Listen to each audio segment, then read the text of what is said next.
If you use a service like Imagix or Cloudinary, they're going to be doing a great job at compressing your images and minimizing that download time. But out of the box, they could still be causing a little delay to your largest Contentful paint, which is a super important core web vital. If you look at this waterfall, you'll notice that the image requires an entire separate connection to be made. On Fast 3G, this takes almost a second before the image can even start to be downloaded.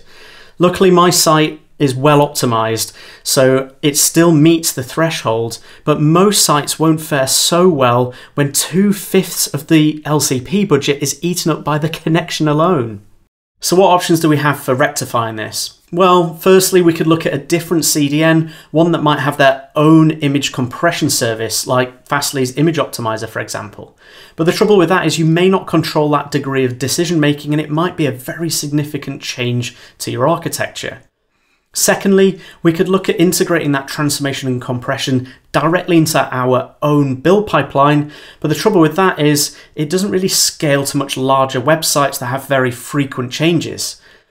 Finally, the more simple option might be to simply introduce a proxy to our current image transformation service. Netlify allows me to proxy to Imagix very easily with just one line of code. And as you can see, my LCP is down to just 1.1 seconds on Fast 3G. There's no extra connection necessary, and prioritization is actually better too. I'm getting those images downloaded before web fonts and other resources.